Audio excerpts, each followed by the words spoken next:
আসসালামু আলাইকুম রহমতুল্লাহি ওবারাকাতুহু। দেশপ্রেম একাডেমির পক্ষ হতে আজকে সকাল সন্ধ্যায় আজগরে নববী বইটা থেকে আমরা আজানের পরের ডিগ্রি সম্পর্কে জানব। এই বইটি সবাই কিনতে পারেন। সকাল সন্ধ্যা আমলের জন্য সংক্ষিপ্ত একটা বই বাজারে পাওয়া যাবে। লিখেছেন মোহাম্মদ আব্দুর রহিম খান। পুরো ব্যাকগ্রাউন্ড দেখেন, অসাধারণ সুন্দর। পিছনে সাইদুল ইস্তেগফার দেওয়া আছে।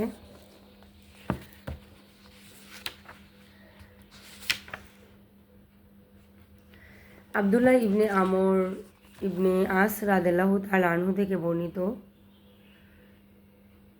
আল্লাহ রাসূল সাল্লাল্লাহু আলাইহি সাল্লাম বলেছেন, তোমরা যখন মুয়াজ্জিনকে আজান দিতে শোনো তখন সে যা বলে তোমরাও তাই বলবে, অতঃপর আমার উপর দুরূদ পাঠ করবে এবং ওয়াসিলার দোয়াটি পাঠ করবে।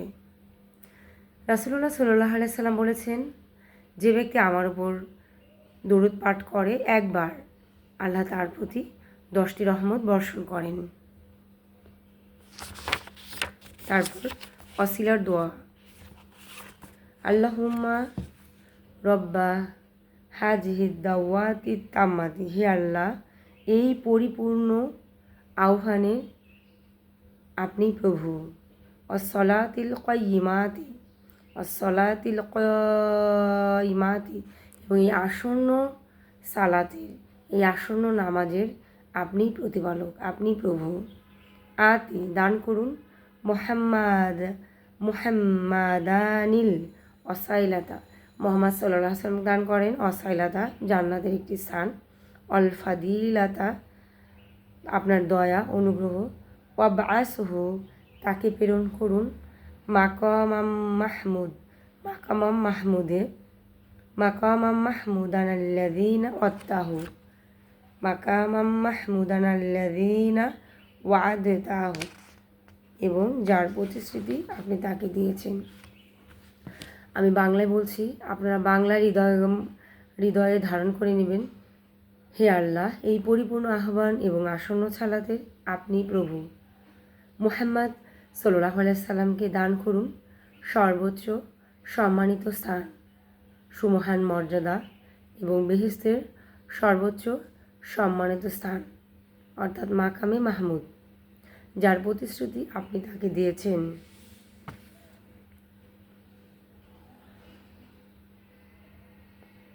আনাস রাদিয়াল্লাহু তাআলা আনহু থেকে বর্ণিত, রাসূলুল্লাহ সাল্লাল্লাহু আলাইহি ওয়াসাল্লাম বলেছেন, আজান ও ইকামতের মধ্যবর্তী সময়ের দোয়া ফেরত দেওয়া হয় না, অতএব তোমরা এই সময় দোয়া প্রার্থনা করো। জামিআত তিরমিজিতে এসেছে, সাহাবায়ে কিরাম জিজ্ঞাসা করলেন, ইয়া রাসূলুল্লাহ, এই সময় আমরা কি দোয়া পড়ব?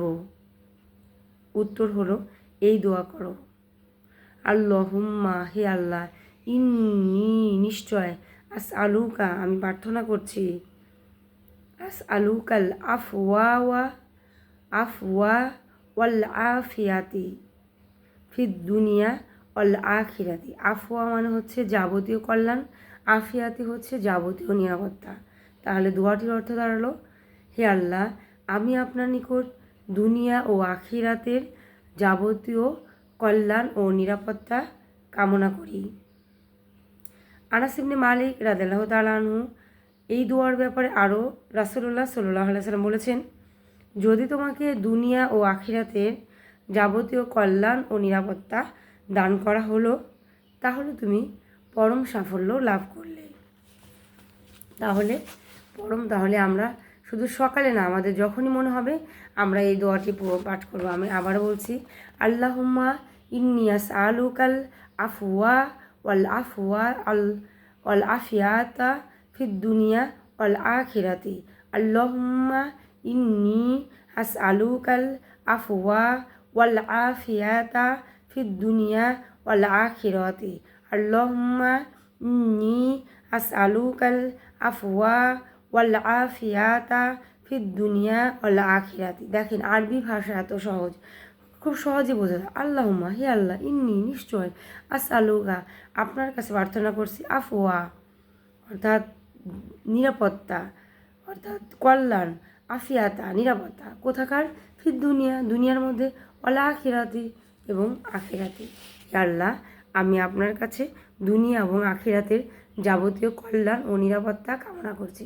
আমরা সব সময় পড়বো, শুধু সকালে পড়বো তা না, আমরা রাস্তায় হাঁটতে পড়বো, বসতে পড়বো, কাজ করতে পড়বো। সব সময় যখন আমরা আল্লাহর কাছে নিরাপত্তা ও কল্যাণ লাভ করব, নিশ্চয়ই আল্লাহ সুবহানাহু ওয়া তাআলা আমাদের নিরাপত্তা ও কল্যাণ দান করে আমাদের জীবনে পরম সফলতা দান করবেন।